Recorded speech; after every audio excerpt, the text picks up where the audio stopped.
دا وای داسې دی لکه اسې یو ګرګه چې قبر ته وولې اسې کندې ته یې ور واچو. دا خبرې ډېرې مشهورې دي.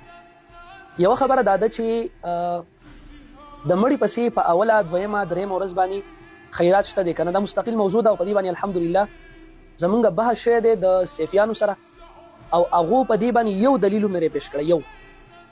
یو آیت یې پیش کو الذین ينفقون فی السراء والضراء، چې متقیان هغه کسان دي چې هغه په غمونو او په خوشحالو کې صدقې خیراتونه کوي. نو دې کې دا نشته چې په اوله دویمه درېیمه ورځ باندې داسې مثال دی که نه، صرف مثال ویم لکه یو سړی دی که نه او بالاخانې ته لاړ شي او دمه ګډېږي او په هغې باندې پیسې ور وشیندي او وایي چې الله تعالی فرمایي چې الذین ينفقون فی السراء والضراء، دا زما د خوشحالۍ ټایم دی او زه په دې کې صدقه کوم. دغه مثال دی. حالانکه ته چې صدقه کې ټیک د الله تعالی وایي خوشحالۍ کې کوه، خفګان کې کوه، لیکن دا به ګورې چې دغه طریقه په دغه خوشحالۍ کې لګول، په دغه خفګان کې لګول، دا طریقه د نبی علیه السلام نه نقل ده او که نه ده. نو چې نبی علیه السلام د دې آیت کریمه په مطلب باندې پوهېدو او نبی علیه السلام داسې صدقه نه ده کړې د مړي پسې په اوله ورځ خیرات، په دویمه، په درېیمه، نو معلومیږي چې د آیت کریمه مطلب بالکل دا نه دی لکه څنګه چې داخله کې پیش کوي. د هغې جواب ورته مونږ وکړو. بل یو روایت پیش کو، د هغې ورته مونږ جواب وکړو چې د هغې نه بالکل دا نه ثابتېدله. د دیو سره په دې باندې هیڅ قسمه دلیل نشته، ضعیف روایت ورسره هم نشته.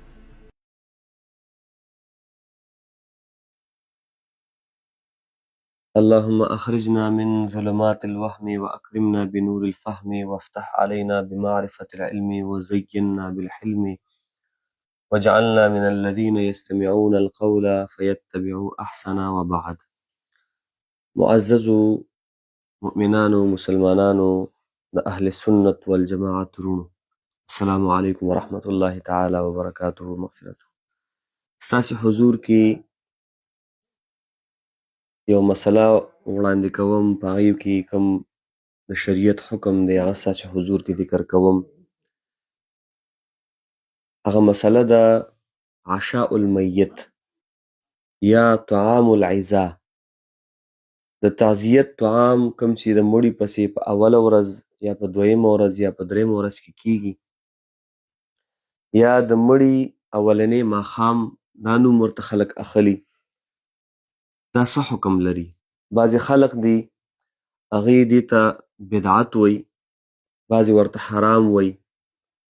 نو ستاسې حضور کې د اهل سنت والجماعت له نظره دا مسله څه حکم لري د شریعت د نګاه نه، نو هغه ستاسې حضور کې ذکر کوم.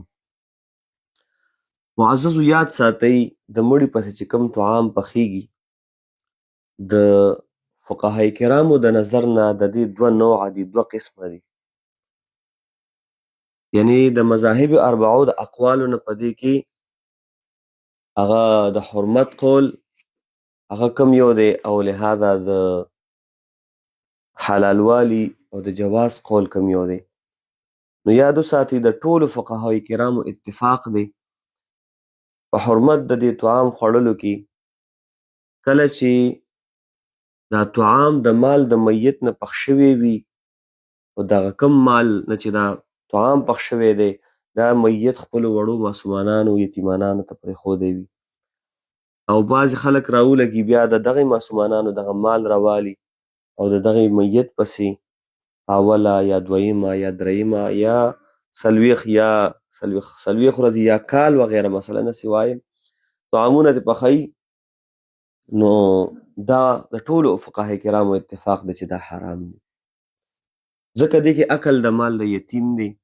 مولوی کریم عز وجل قرآن کریم کې فرمایي ان الذین یأکلون اموال الیتامی ظلما، یقینا هغه کسان چې هغې یتیمانانو مال خوري په ظلم سره، انما یأکلون فی بطونهم نارا، یقینا دی خوري او اچوي په خپلو خېټو کې اور لره.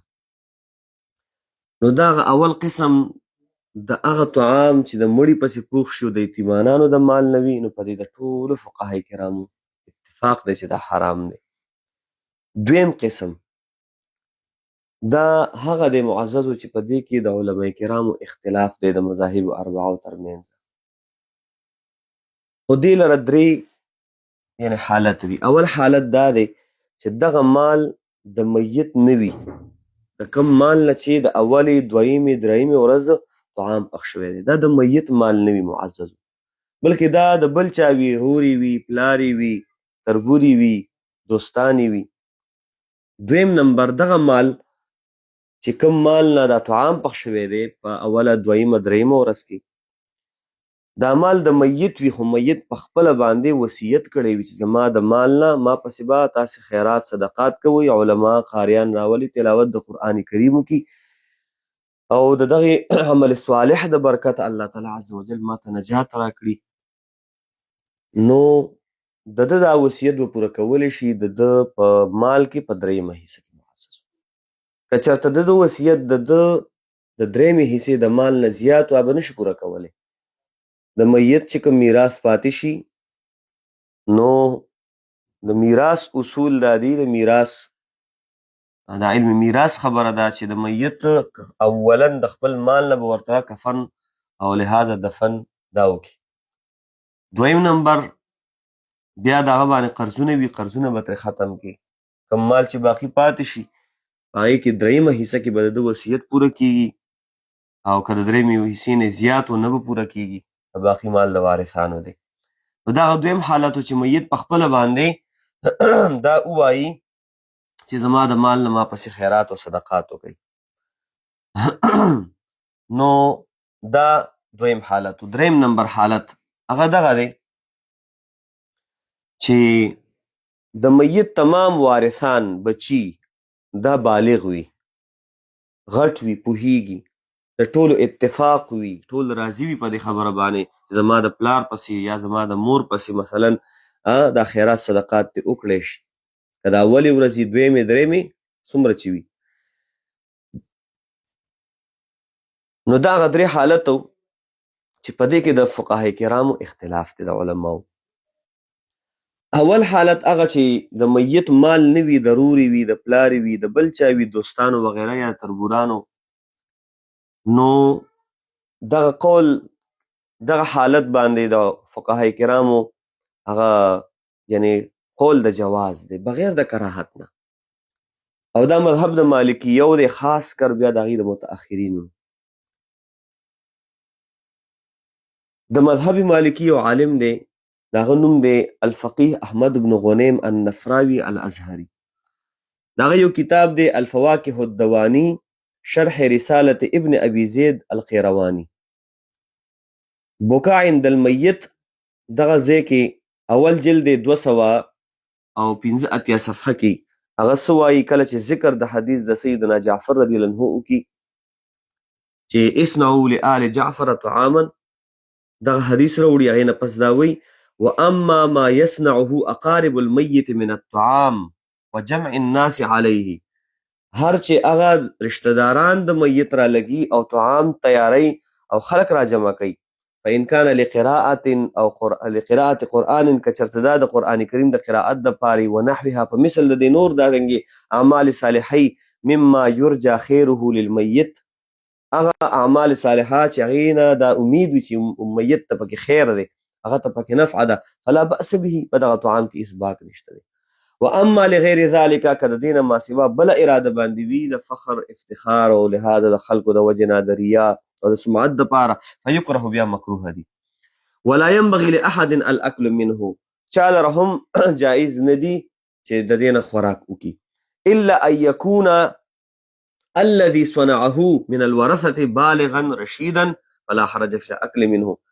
که چرته دا چا چې طعام جوړ کړی دی او پخ کړی دی د اولې، دویمې، درېمې ورځې مثلا، دغه طعام چې دی دا د وارثانو نه وي، وارثانو پخ کړی وي، بچو پخ کړی وي، د میت په خپلو بچو پخ کړی وي، بیبي پخ کړی وي، او دا بالغ وي مثلا، دا بچي وي او لهذا پوهیږي په خبره باندې، نو فلا حرج فی الاکل منه، بیا د دغې خیرات او صدقاتو نه هغه بیا د هرې ورځې چې وي، د مړي په اول ورځ که دویمې که درېمې، انشاءالله د مبارک صلی الله علیه وسلم نه ستاسو حضور کې موږ ثابت کړو چې د الله پیغمبر علیه الصلاة والسلام د اولې ورځې خیرات د مړي په کور کې خوړلی دی، د مړي بیبي تیار کړی دی.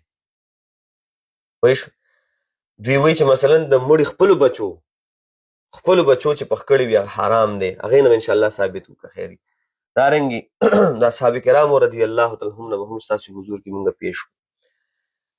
بیا فرمایي واما لو كان المیت اوصى بفعله عند موته، که میت په خپله باندې د خپل مرګ په ټیم کې وصیت کړی وي، فانه یکون فی ثلثه، دا به د میت په مال کې په درېیمه حصه کې دا پوره کولی شي. ویجب تنفیذه عملا بفرضه، او واجب دی نافذ کول د وصیت چې دا عمل په فرضیت باندې وشي د. نو خبره دا ده چې دا د مذهب مالکیو هغه عالم دی، هغه دا فتوا ورکړې ده. دارنګې د مذهب مالکیو یو دویم عالم دی الشیخ محمد الطالب ابن الحاج الفاسی، غالبا فقیه مالکی دی او که شافعی دی، او دا مبارک فرمایي په د شرح ده په حاشیه علی شرح المیاره د منظومې د ابن عاشر، هغې کې فرمایي چې همدغه شانتې روا دي اطعام الطعام للفقراء والمساکین المعروف بعشاء القبر. طعام فقراو ته مساکینو ته ورکول پکار دي لکه څنګه چې مشهوره ده په عشاء القبر، معنا د قبر اولنی ماښام د هغې طعام. ان سلم من الریاء والسمعة، که د ریاء او د سمعت نه هغه بچ وي. والا یترک ایتاما صغارا، او د دې میت نه واړه ماسومانان نه پاتې شوي. الا ان یوصي بذلک المیت، که میت وصیت کړي وي نو ولم یزد علی ثلثه، په ثلث باندې به زیاتېږي نه، دغه په درېیمه حصه د مال کې به دا یعنې مثلا دا وصیت پوره کولی شي. اوس دې سره دلیل څه دی؟ نو انشاءالله ستاسې حضور کې مونږ دلیل پیش کوو، یو د حدیث نبوي نه، بل د حدث تاریخي نه.